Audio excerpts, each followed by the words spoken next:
convidá-los a abrir comigo o livro dos Salmos.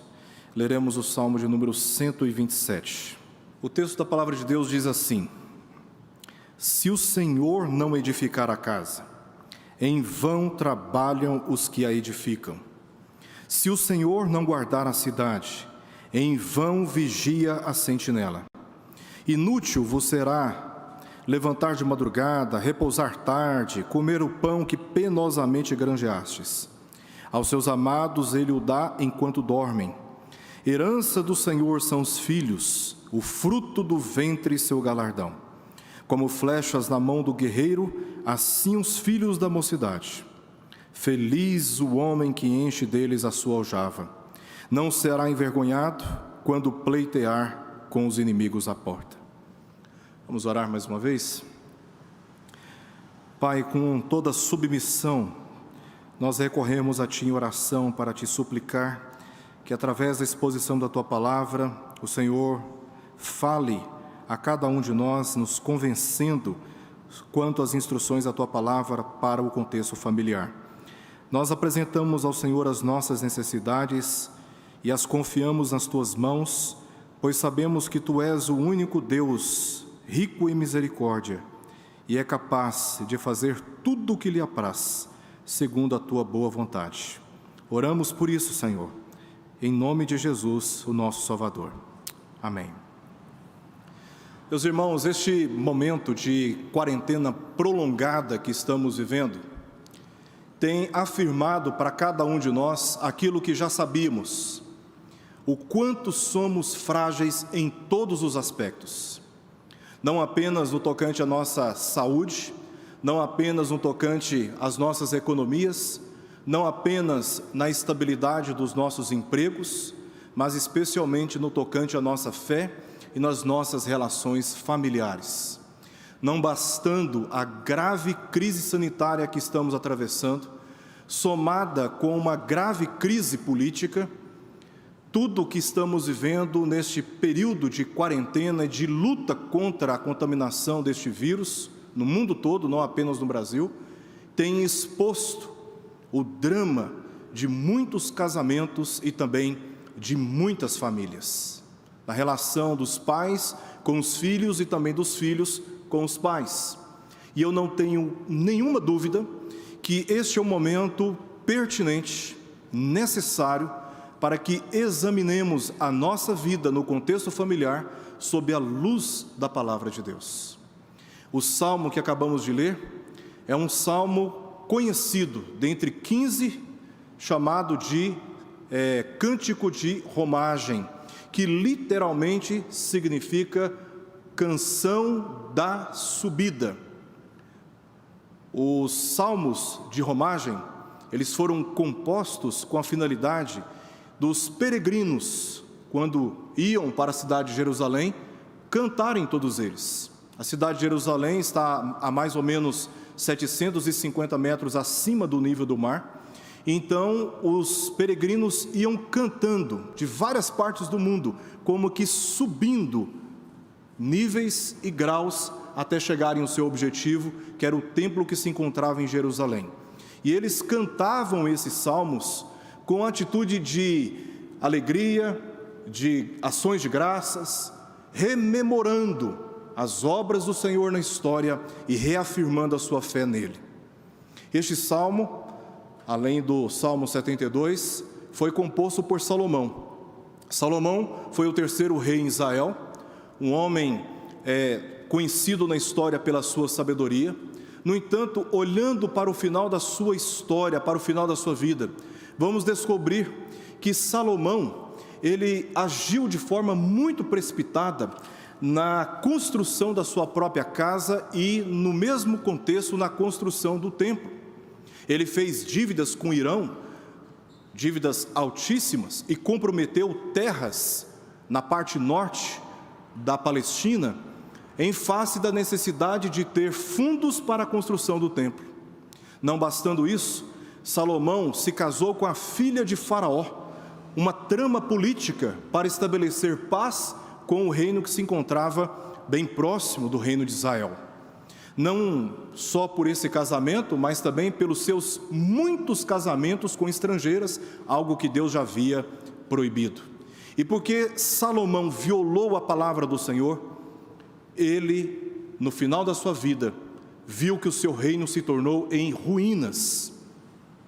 O momento final da vida de Salomão foi um momento dramático, não apenas para a sua vida pessoal, mas também para o reino de Israel, que entrou num colapso político muito grande. Todos nós conhecemos bem a história. E Salomão é o autor desse salmo. Lendo este salmo e comparando com a história de Salomão, parece ser uma incoerência, mas não é incoerente, pelo contrário. Este salmo, embora composto por Salomão, é um salmo de altíssima relevância para todos nós, porque ele reflete a história de um homem que teve que aprender na experiência da vida aquilo que em outro contexto ele não aprendeu senão pela dor, pelos dramas, pelas aflições e por grandes frustrações na sua vida pessoal. Portanto, este salmo traz consigo conselhos sábios de alguém que no final da sua vida, se pudesse voltar atrás, faria vários reparos na sua história. Como ele não pôde fazer isso, ele chamou os seus filhos, educou os seus filhos e aconselhou os jovens a desfrutarem de tudo que essa vida tem para oferecer, sem se esquecerem que sobre todas as nossas experiências, um dia haveremos de prestar contas diante do Senhor. Este é o salmo que temos diante de nós, cuja relevância é alta para todos. Há um provérbio que diz o seguinte: com Deus o pouco é muito, mas o inverso disso também é verdade, porque sem Deus o muito, ele não tem qualquer significado, a vida se torna vã. E é isso que Salomão ensinou aqui, neste salmo, e também em Provérbios capítulo 15, verso 16, no qual ele diz: melhor é o pouco, havendo o temor do Senhor, do que grande tesouro onde há inquietação. O ponto central aqui deste salmo, portanto, é que todos os nossos esforços, quando não são dirigidos pela orientação da palavra de Deus, terminam em apenas fadigas e frustrações no tocante à satisfação permanente dos nossos anseios pessoais. Pois somente Deus é o provedor das nossas necessidades e o único que pode nos dar estabilidade, segurança, descanso, honra em todos os nossos empreendimentos. E Salomão fez 4 ilustrações dessa verdade no salmo que nós acabamos de ler. Na parte A do versículo 1, Salomão aqui destaca, ele faz uma ilustração dessa verdade mostrando a construção das casas, construção de uma casa. A parte B do verso 1, Salomão faz a ilustração dessa verdade mostrando como a segurança da cidade depende do Senhor. No verso 2, ele ilustra a mesma verdade no contexto familiar, demonstrando experiências triviais da vida humana no tocante ao trabalho. E a última parte aqui do texto, versos 3 ao verso 5, ele ilustra essa verdade, mostrando como ela deve ser aplicada na constituição familiar. Desde a fase do namoro, até quando nós recebemos os nossos filhos nos nossos braços, este salmo vai nos instruir a observar, a obedecer os princípios, os conselhos, os preceitos da palavra de Deus, se quisermos desfrutar daquilo que todos nós necessitamos, especialmente em momentos como este que estamos vivendo, de muitas tribulações. Precisamos de estabilidade, de paz, de alegria, de suprimento das nossas necessidades. Eu quero chamar a sua atenção para este salmo e pedir que você dê total atenção àquilo que diz a palavra do Senhor nesta ocasião. Vamos olhar novamente para o que diz aí a parte A do verso 1 do Salmo 127. Se o Senhor não edificar a casa, em vão trabalham os que a edificam. Que casa é essa que Salomão está tratando? Que casa é essa? Essa é uma pergunta importante para a compreensão desse texto. Salomão poderia estar muito bem se referindo à sua casa pessoal. Salomão poderia estar se referindo ao templo, ou até mesmo a uma posteridade numerosa. Mas todo o nosso contexto aqui indica que Salomão está se referindo ao lar, a uma família, que é simbolizada por uma casa, que abriga a família. A casa em si, ela não tem tanto valor quanto aqueles que habitam dentro dela. Então, a casa, como lugar que abriga a família, é símbolo daquilo que, de forma mais profunda, Salomão está querendo tratar aqui. O homem foi dotado de sabedoria para aprender e também para construir, sejam casas, sejam prédios, sejam hospitais, sejam pontes, porque é da sua natureza construir. Afinal de contas, o homem foi feito à imagem de Deus e Deus é o Criador de todo o universo. E há duas maneiras de nós construirmos uma casa. Primeiramente, podemos executar um projeto com base em nosso próprio conhecimento, estabilidade, recursos financeiros, para depois pedirmos a bênção de Deus sobre aquilo que nós realizamos. Contudo, aquilo que está registrado em Provérbios capítulo 16, verso 1, que o homem pode fazer planos, mas a resposta final vem do Senhor, é experimentado por todos nós nos empreendimentos pessoais. Quando tomamos iniciativa sem antes consultar a vontade de Deus, corremos um grande risco de, no final, descobrirmos que todos os nossos esforços terão sido em vão, como a resposta final de Deus contrária a todas as nossas intenções. O segundo modo de nós aqui investirmos na construção, entre aspas, de casas, é fazendo tudo isto somente examinando aquilo que orienta a sua palavra em cada decisão e em cada procedimento. Conheço muitas pessoas, meus irmãos, que possuem ótimos empregos, títulos honráveis, recursos financeiros estáveis, casas maravilhosas e privilégios que poucos têm, mas que não desfrutam da paz e dos prazeres insubstituíveis na vida conjugal e também na vida familiar, porque não se deram conta daquilo que a palavra de Deus já nos ensinou, de que as relações pessoais são mais importantes do que o interesse material.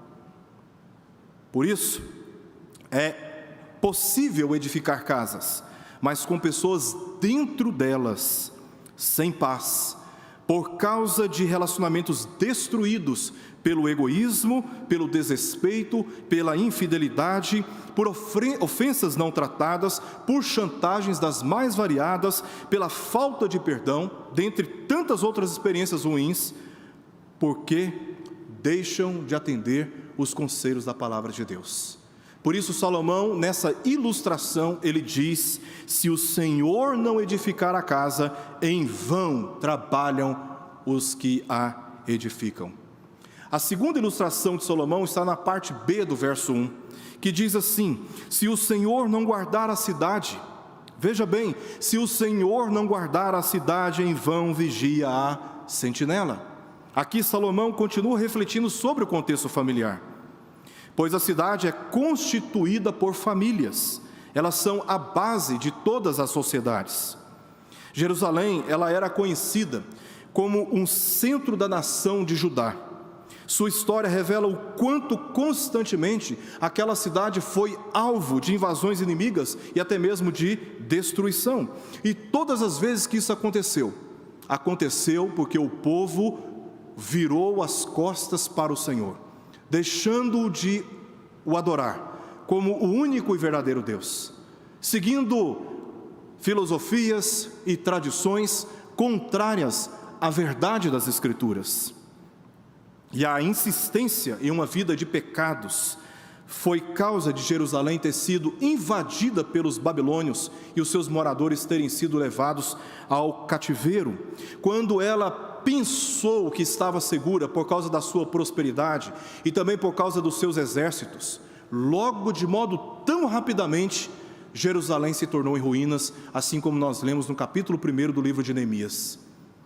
Logo depois desses reinados de Saul, de Davi e de Salomão, Jerusalém estava conhecida como a capital de um grande império, de um reino sustentado por grandes exércitos e por prosperidade. Mas logo depois do reinado de Salomão, aquele povo descobriu que tudo o que tinha sido feito e todos os empreendimentos caíram em ruínas, porque deixaram de observar os conselhos do Senhor nas gerações seguintes. Assim como no Salmo 121, que lemos o salmista dizendo: elevo os meus olhos para os montes, de onde me virá o socorro? A resposta de qualquer peregrino seria a seguinte: o nosso socorro vem das sentinelas. Porque bem como conhecemos tão bem a história do povo de Israel, nos montes eram colocadas as sentinelas, que vigiavam o horizonte, a aproximação dos inimigos. Então, quando se percebia a aproximação dos inimigos, eles tocavam trombetas, e à noite, além das trombetas, acendiam tochas. Isso dava oportunidade e condições para que a cidade fechasse as suas portas e se preparasse para grandes batalhas. Então a pergunta do Salmo 121 é: eleva os meus olhos para os montes, ou seja, eu olho para as sentinelas, de onde que vem um socorro? A resposta mais óbvia seria qual? O meu socorro vem das sentinelas. Mas o verso 2 nos surpreende, quando o salmista diz: o meu socorro vem do Senhor que criou os céus e a terra.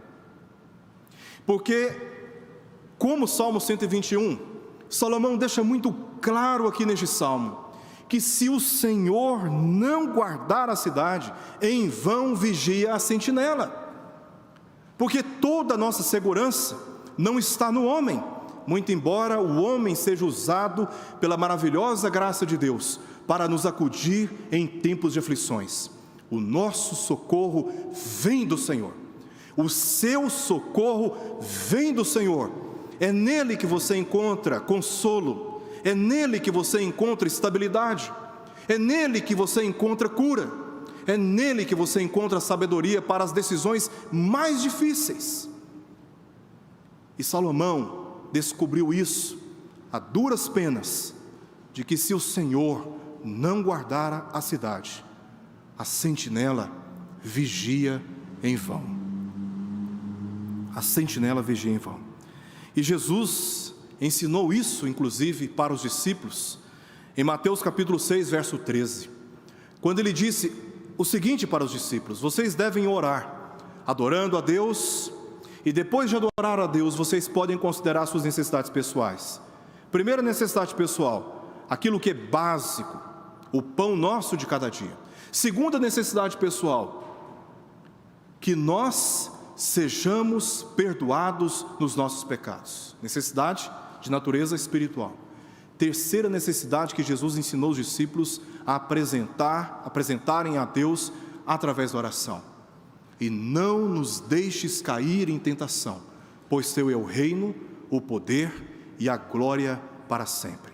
Jesus ensinou os discípulos que eles recorressem a Deus em busca de segurança, porque por eles mesmos não seriam capazes de se prevenirem das ciladas que se encontram diante dos nossos pés.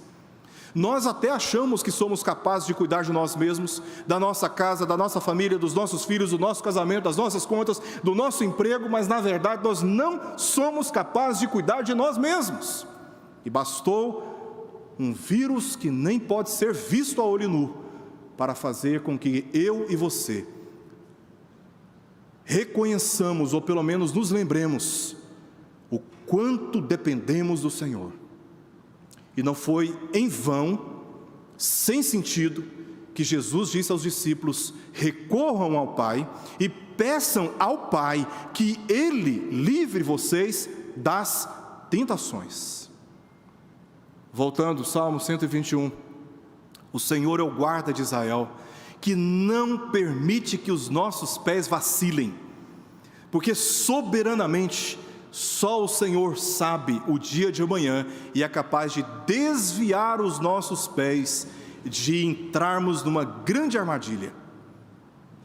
Ele é capaz de guardar a nossa vida e a nossa casa. A segunda ilustração de Salomão a respeito desta verdade está no verso 2. Essa terceira ilustração diz respeito ao trabalho em geral. O verso 2 diz: Inútil vos será levantar de madrugada, repousar tarde, comer o pão que penosamente granjeastes. Aos seus amados ele o dá enquanto dormem. Mais uma vez, Salomão continua aqui refletindo a respeito da realidade familiar. Na primeira ilustração, ele tratou sobre a construção de casas. Na segunda ilustração, verso B do verso 1, ele tratou sobre a proteção dessas casas. E agora ele trata sobre a manutenção dessas casas, ou seja, das famílias. A Bíblia claramente nos ensina a trabalhar, a sermos responsáveis, diligentes, combatermos a preguiça e também a acomodação, inclusive com o objetivo de suprirmos não apenas as nossas necessidades, mas a ponto de suprirmos as necessidades dos outros, assim como o apóstolo Paulo ensina em Efésios capítulo 4, verso 28. Contudo, nesse esforço, corremos o risco de cairmos em duas tentações, e queira Deus, na sua misericórdia, nos livrar dessas tentações. A primeira tentação é a tentação da omissão, por pensarmos que tudo o que a nossa família necessita é de suprimento material, nos omitindo da dedicação de tempo com o nosso cônjuge e também com os nossos filhos, na busca das necessidades materiais da nossa família. Podemos nos convencer de que isso resume toda a sua necessidade, quando na verdade a necessidade da nossa família não se resume a suprimento material. E acabamos negligenciando o nosso casamento, as nossas relações mais importantes, como por exemplo com os nossos filhos. A segunda tentação é a tentação da autossuficiência, quando pensamos que somos totalmente capazes de suprir as nossas necessidades e da nossa família, nos esquecendo das nossas próprias limitações e do quanto dependemos do Senhor. Jesus advertiu os discípulos sobre isso em Mateus capítulo 6, versos 24 ao verso 34, enfatizando a dependência de Deus e a prioridade de buscar em primeiro lugar o seu reino. E na busca em primeiro lugar do seu reino, a promessa é que Deus haveria e haverá de suprir todas as nossas necessidades essenciais. A não observância dessa verdade foi a causa de grande miséria do povo de Israel, pois deixou a reconstrução do templo, quando deixou a reconstrução do templo, para edificar cada família a sua própria casa. Por isso, quando voltamos à história, descobrimos que Deus levantou o profeta Ageu para advertir as famílias que estavam priorizando, depois que Neemias coordenou a reconstrução dos muros, e na liderança de Esdras, eles renovaram o pacto com Deus. Feito os muros, renovado o pacto, o que o povo fez na sequência? O povo deixou o templo em ruínas e foi cada família construir a sua própria casa. Eles imediatamente começaram a reproduzir o mesmo pecado que os levou ao cativeiro antes, porque eles estavam voltando do cativeiro. E veja como rapidamente eles começam a reproduzir o mesmo pecado. E aí Deus então levanta o profeta Ageu com essas palavras no capítulo 1, versos 4, verso 6. Acaso é tempo de habitardes vós em casas apaneladas, enquanto esta casa, se referindo ao templo, permanece em ruínas? Porque o templo era símbolo da adoração do povo de Israel, o lugar dos sacrifícios, da expiação dos pecados, da reconciliação com Deus, e cada família deixou de reconstruir o templo e primeiramente se dedicou à reconstrução das suas próprias casas. E Deus, através do profeta Ageu, continua no verso 5: tendes semeado muito e recolhido pouco, comeis e não chega para fartar-vos, bebeis, mas não dá para saciar-vos, vestivos, mas ninguém se aquece, e o que recebe salário, recebe-o para colocá-lo num saquitel furado.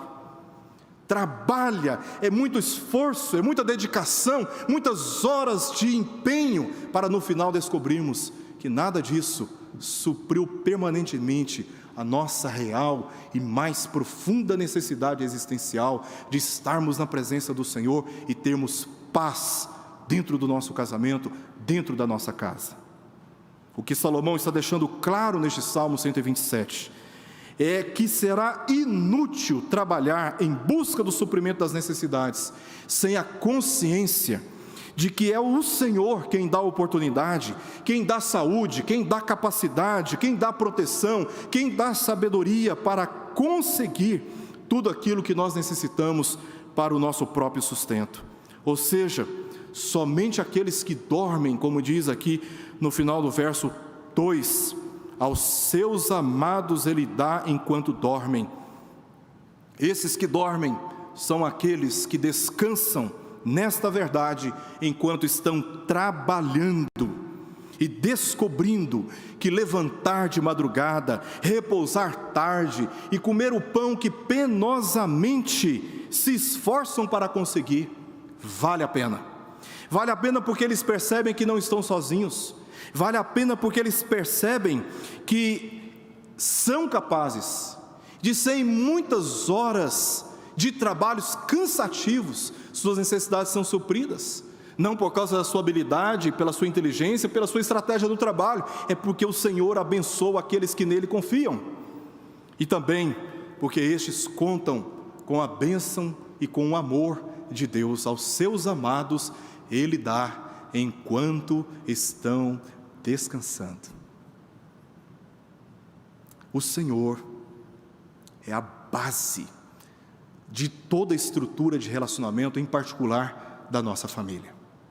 E se não for na sabedoria do Senhor, você pode fazer de tudo para a sua família, mas você vai descobrir no final que não será capaz de fazer com que o seu casamento, a sua relação com seus filhos, seja produtivo, abençoado, com paz, com segurança, com alegria.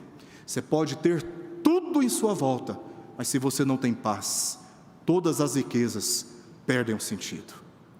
A quarta e última ilustração que Salomão dá desta verdade se encontra nos versos 3, 4 e 5, os últimos versos deste salmo. Nesta última ilustração, Salomão considera os filhos educados num lar que honra e obedece ao Senhor. Ele diz no verso 3: herança do Senhor são os filhos, o fruto do ventre seu galardão. Como flechas na mão do guerreiro, assim os filhos da mocidade. Feliz, abençoado, bem-aventurado é o homem que enche deles a sua aljava, não será envergonhado quando pleitear com os inimigos à porta. Uma casa edificada sobre os fundamentos do temor do Senhor conta com uma das mais gloriosas bênçãos, os filhos, assim como os israelitas compreendiam. Por isso a mulher estéril e o homem sem filhos tinham motivo de profunda tristeza, porque os filhos representavam, sim, naquele contexto, a bênção do Senhor. Filhos, meus queridos irmãos e irmãs, aqueles que nos acompanham também pela internet, não são consequências de experiências sexuais indisciplinadas, não planejadas. Os filhos não representam uma preocupação capaz de limitar a nossa liberdade. Os filhos, eles não são impedimentos para projetos pessoais. Aliás, o que Salomão afirma a respeito aqui dos filhos neste salmo são basicamente duas descrições que eu quero que você observe comigo o que ele diz a respeito dos filhos aqui. Em primeiro lugar, no verso 3, Salomão diz que os filhos, eles são uma herança do Senhor. Uma herança do Senhor. Um homem sem filhos, naquele contexto, ele era visto como uma pessoa fadada ao esquecimento, porque a memória da família dependia da continuidade da sua posteridade. E também há prejuízos materiais. Imagina uma pessoa que tem muitas posses, muitas riquezas, mas não tem para quem deixar a sua herança. Acaba aquela herança indo para pessoas que vivas essas pessoas não destinariam, mas mortas a herança pertence a todo mundo, né? A casa da mãe Joana, morreu, não tem herdeiro, ou o Estado usa, né? Pega aquela herança, ou vai para outras pessoas que talvez a pessoa que faleceu e deixou jamais deixaria aquela herança para tais pessoas, né? Então uma pessoa naquele contexto sem filhos, ela estava fadada, resumindo, ao esquecimento ou a prejuízos financeiros. E essa era a razão porque eles insistiam tanto em ter filhos, e muitos filhos.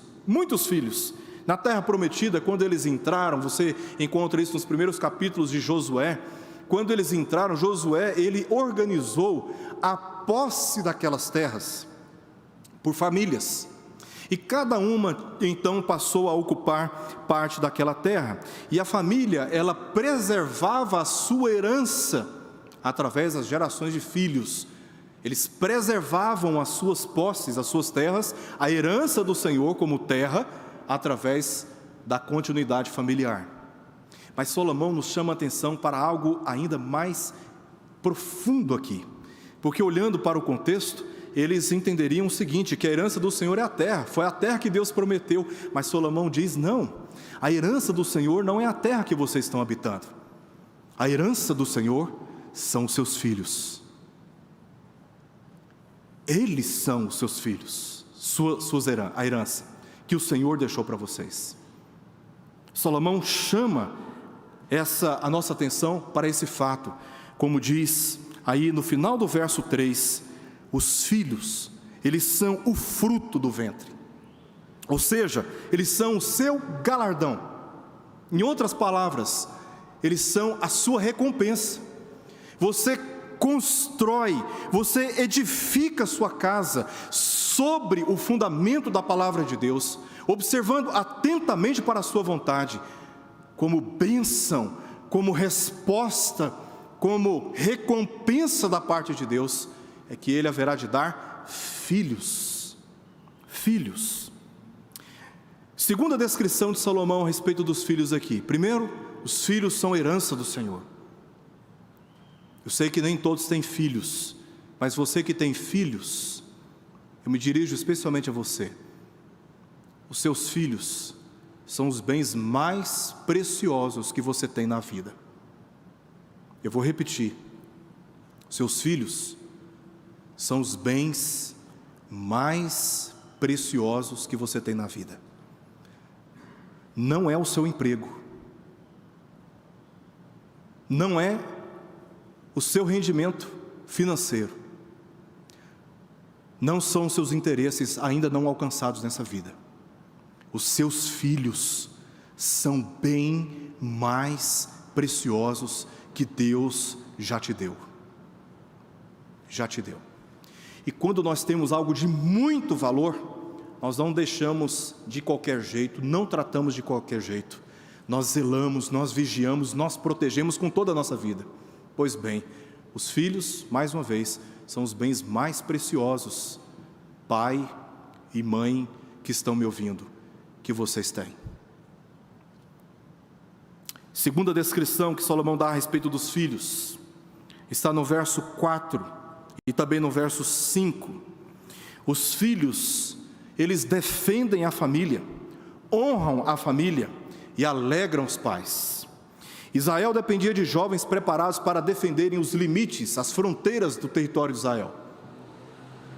Mas também cada família dependia desses jovens preparados para defenderem a família de problemas em volta dela, problemas mais particularizados, inclusive para cuidarem dos pais idosos.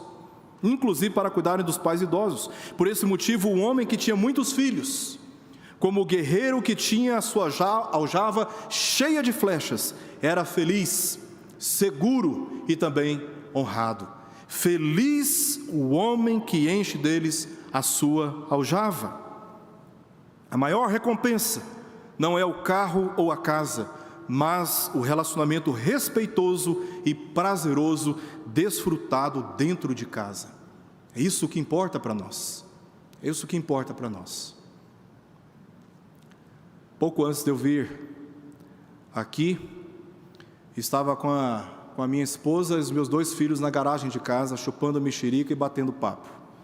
E enquanto estávamos ali, algo de talvez 1h30 atrás, eu saí da garagem e a minha esposa ainda perguntou: você vai pregar hoje? Eu falei: vou. Falei: mas você já viu quantas horas? Eu falei: nossa, deixa eu correr.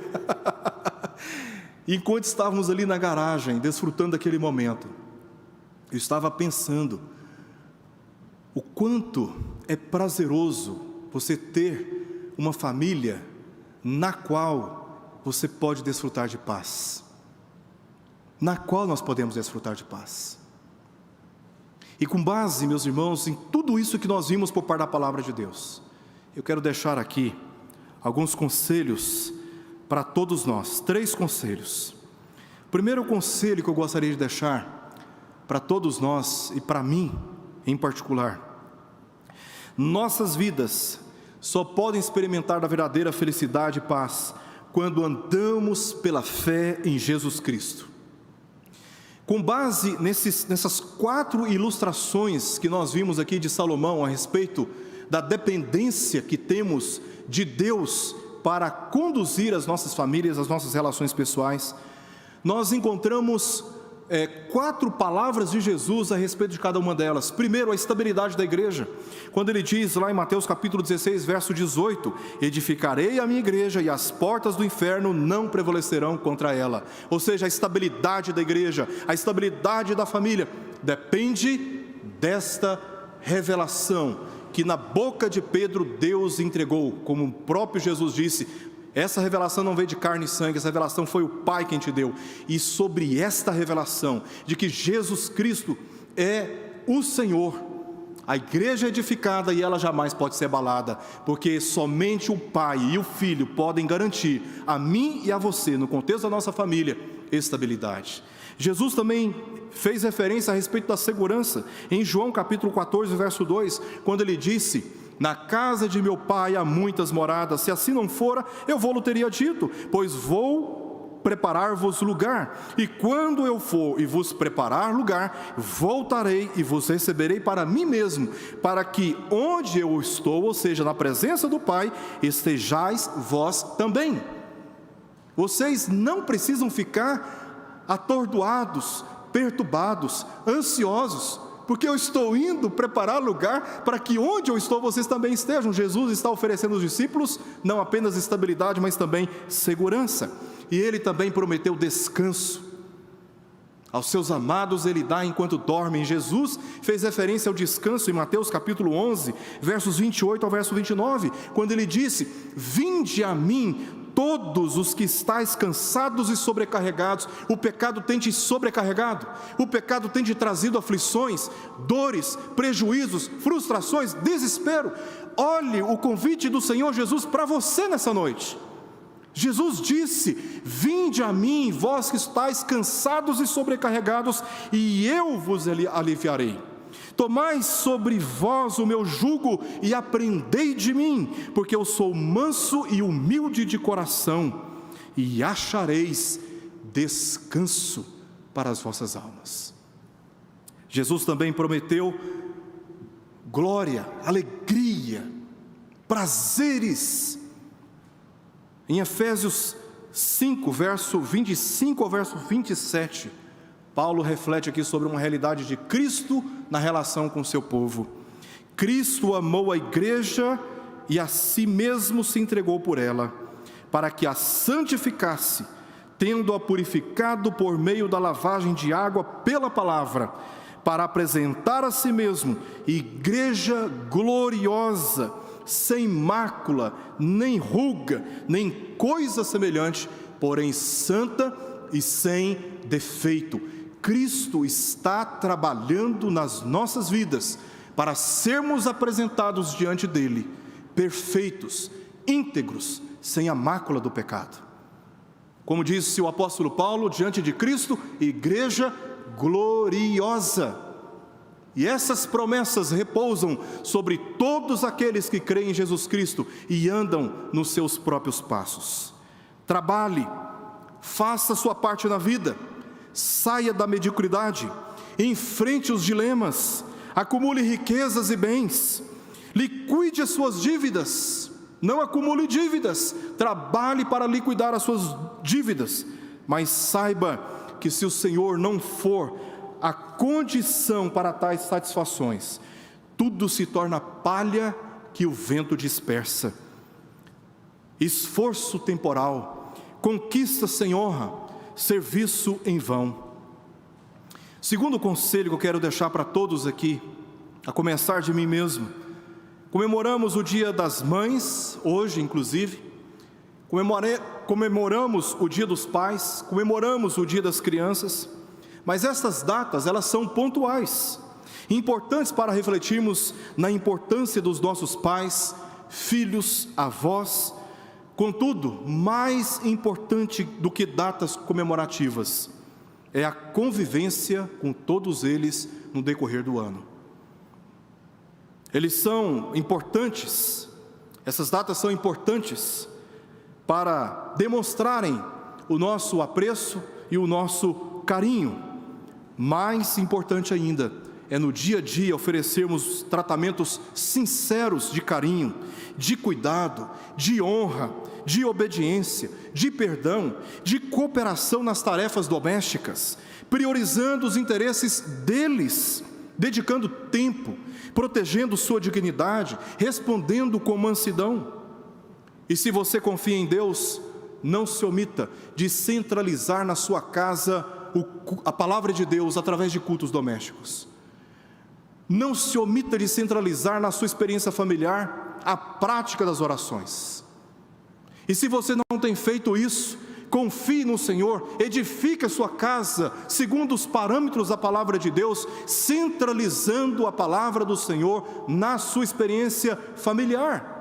Por isso nós da equipe pastoral preparamos um guia de instrução para facilitar a vida de todos esses que se interessam pelos cultos dentro de casa. Só acessar o site da Primeira Igreja Presbiteriana de Goiânia, você encontrará lá gratuitamente uma orientação bem específica sobre isso. Há muitos materiais na livraria da nossa igreja, há tantos recursos disponíveis. Não adie mais o culto na sua casa com os seus.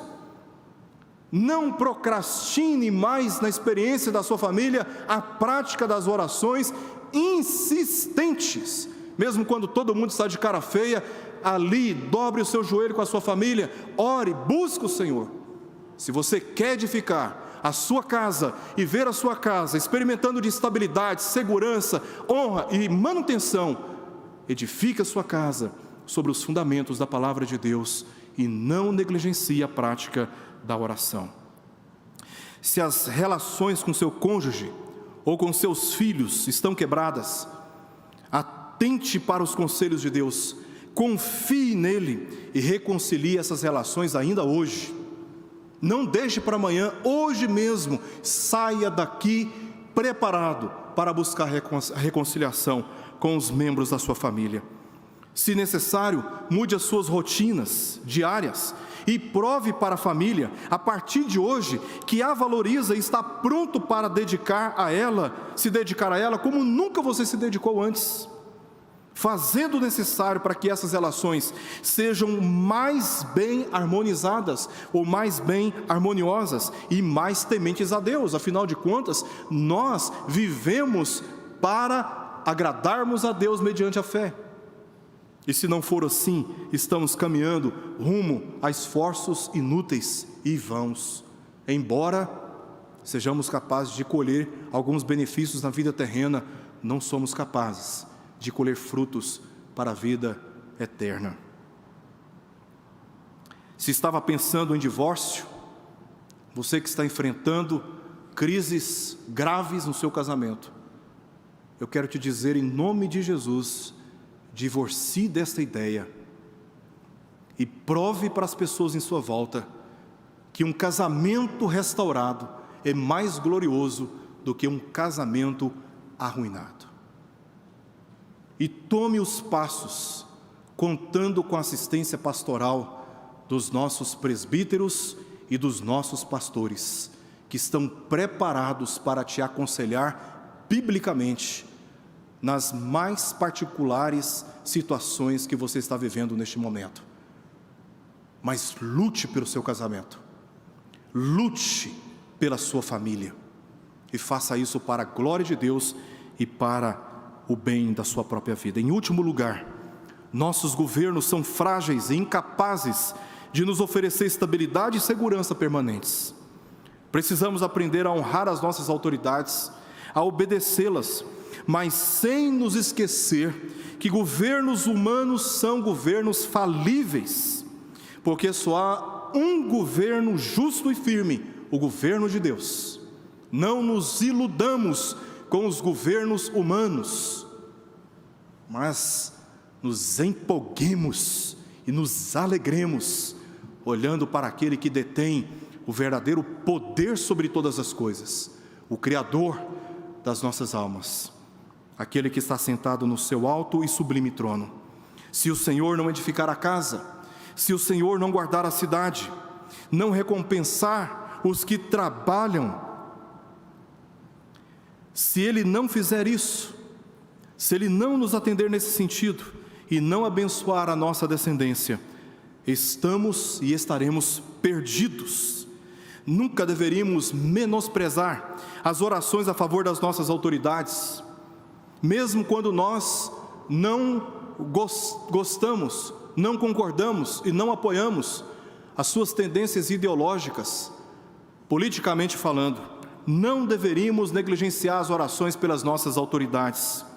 Não deveríamos jamais deixar de orar por elas e de perder a oportunidade de lhes dizer que o quanto elas necessitam recorrer aos conselhos da palavra de Deus, se arrependendo dos seus pecados e se voltando somente para Ele. Seus governos, quando não agem assim, podem começar gloriosos, mas terminarem em grande vexame. Pouco tempo de vida que eu tenho, pouco mais de 40 anos, pouquinho só. Já vi governos, como você também já viu, que começam gloriosos e terminam em grande vexame, quando não observam e quando não se atentam para os conselhos de Deus. Feliz é a nação cujo Deus é o Senhor. Aqueles que estão ocupando cargos de poder precisam entender que as leis devem ser respeitadas com coerência moral. As nossas autoridades precisam entender que a verdadeira justiça só pode ter um fundamento: a palavra do Senhor. E se não for assim, a sentinela vigia em vão. Mas se o Senhor guardar a cidade, estaremos seguros. E sobre isso, as nossas autoridades precisam observar atentamente, se quiserem viver dias de paz, não só na sociedade, mas também com o Senhor. Que Deus assim abençoe a nossa vida familiar, nossos casamentos, os nossos namoros. É no namoro que você começa a colocar as pedras que darão fundamento para o seu casamento. É no namoro que começa, na escolha, nos critérios, na vigilância. E que o Senhor abençoe assim a vida de toda a igreja e a vida de toda a sociedade brasileira, para a glória do Senhor. Vamos orar.